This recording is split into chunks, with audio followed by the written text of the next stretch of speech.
Hello guys, नमस्ते। आज चाहिँ म रुममा बसिरहेको थिएँ। आज मेरो बिदाको दिन अनि बसेको बेला चाहिँ यसो अब केही बनाएर खान मन लाग्यो अनि त्यो बनाउन गइरहेको छु। आज चटपटे बनाउन गइरहेको छु अनि चटपटेको लागि त मैले लिएको छु वाइवाई चाउचाउ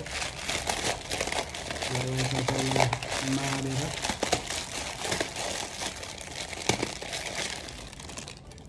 चटपटे अनि त्यसपछि मैले यो काटेर राखेको छु local cucumber, onion, red onion अनि नेपालीमा चाहिँ के छ प्याज अनि भुजा लिएको छु, नेपालबाट लिएको भुजा। अनि यहाँ चाहिँ चिल्ली काटेको छु अनि यो चाहिँ अब कागती भइहाल्यो।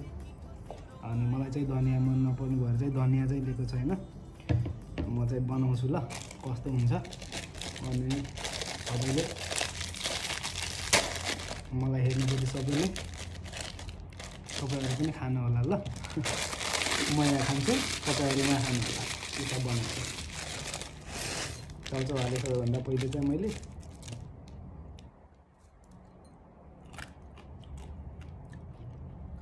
अनि त्यसपछि काटेर राखेको सबै मिक्स गर्छु। भुजा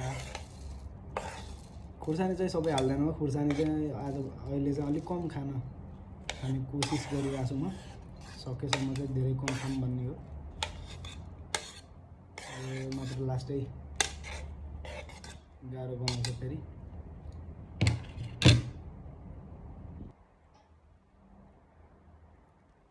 चाउचाउको नुन चाहिँ हालिदियो है।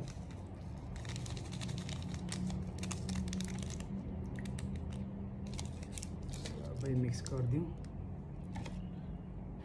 चाउचाउको खुर्सानी पनि मैले तलै राखिदिएँ जस्तो छ। अनि चाहिएको मात्रामा चाहिँ कागती निचोरेर चट्ट पारेर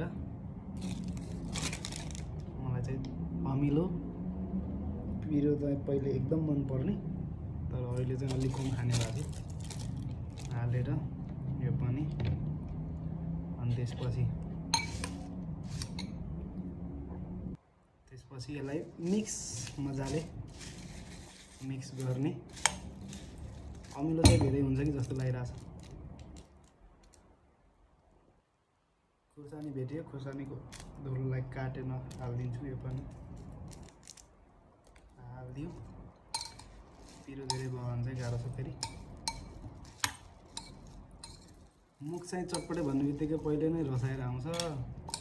मजाले मिक्स गरौँ।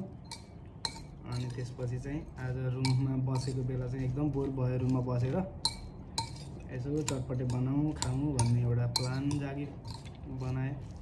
सँग साथीहरू भइदिएको भए त बाहिरतिर घुम्न जानुहुन्थ्यो। अब यहाँ एक्लै छु, अब अरू कसैलाई लिएर आऊँ भन्ने पनि भएन। आफ्नो नेपाली जस्तो हुँदैन। परदेशी जिन्दगी पऱ्यो, यस्तै छ जिन्दगी। अब जस्तो हुन्छ त्यस्तै खाइदिउँला ल। म चाहिँ अब टेस्ट गर्छु कस्तो भएछ है त।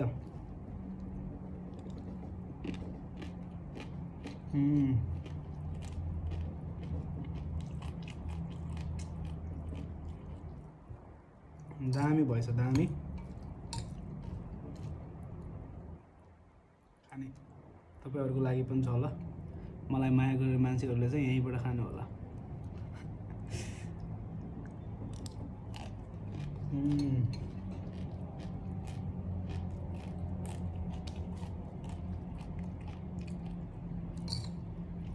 खुर्सानी सबै नहालेर चाहिँ ठिकै भएछ। ठिक्क पिरो पिरो ठिक्क प्रकारको भएछ। अनि अब तोरीको तेल पनि फुलाएर कुकुरले हाल्छ रे, हाल्न चाहिँ मैले चाहिँ हालेन। दामी।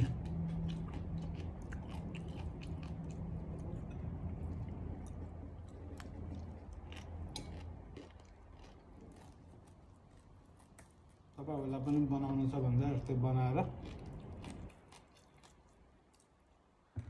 रुममा बसेको बेला चाहिँ खान सक्नुहुन्छ। विदेशमा भए पनि नेपाली तरिकाले। हस्, बाई बाई।